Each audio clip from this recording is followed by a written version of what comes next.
viewers, welcome once again to another edition of the program Sex, Sexuality and Your Health. And I have here with me as usual, Monica Taiwo, where she'll be discussing with us today on issues around rape. Welcome once again.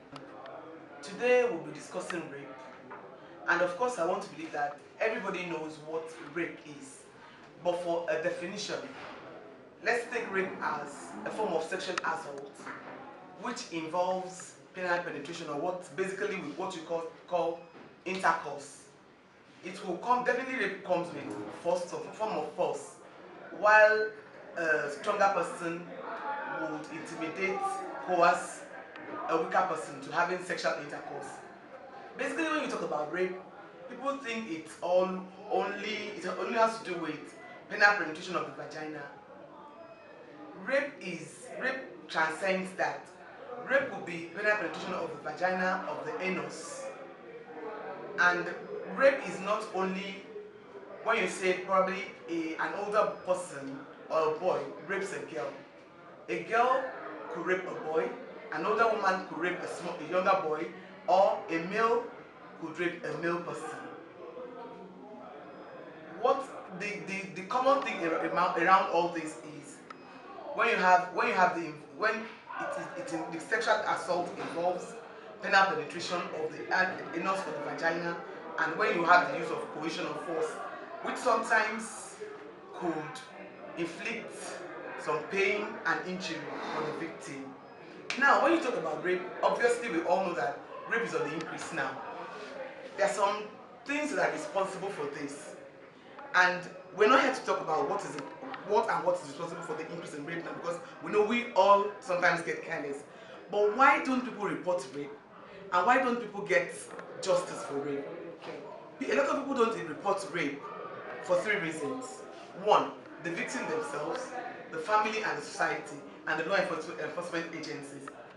When you come to the victims, majorly because of stigmatization and what surrounds stigmatization, a lot of victims don't come out to report rape or to say I've been raped.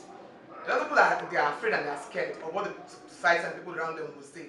Then, even those who come out, who someone they correct to come out to report rape, do not do so in an appropriate manner or way. Mostly, they will have distorted the evidences or destroyed the evidences that could lead to the perpetrator being convicted. Then, sometimes the family members would prevail on them, on the victim, not to say anything. Sometimes because of stigmatization, or then probably because of the fear of the predator being stronger and he could do it again. When it comes to the issue of the law enforcement agencies, they could really mess things up, because majority of them will ask awkward questions at the particular moment when the victim is still suffering from psychological effect, and even sometimes the injury, physical injury.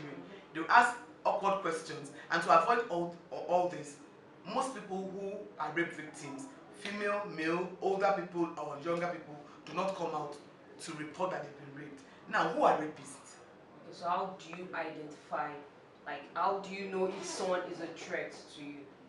Before we go to that, who rapes?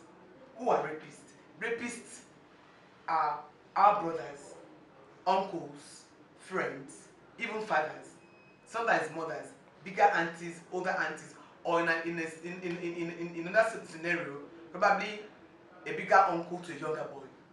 So now, how do you identify a rapist? Well, rapists, or who do you call people we call predators? They are everywhere. They are in the home, they are in the school, in the nursery, in the crèche, in the church. So when you begin to see somebody get too interested in you, he or she wants to know your movement, he or she wants to know what you do at this particular point in time, they stalk you, they stalk you, they want to get very close. They begin to ask questions that you don't even imagine somebody that is that close to you, or someone that is not that close to you could ask you. Like, they want to know they want to know your movement. Some people, sometimes uncles or cousins will begin to ask a younger girl, do you have a boyfriend? Have you had sex before? What do you do with your leisure time? Who do you write to? Whose number do you have, and stuff like that. When questions like this begin to come up, younger people, younger girls, younger boys should, in quotes, be careful.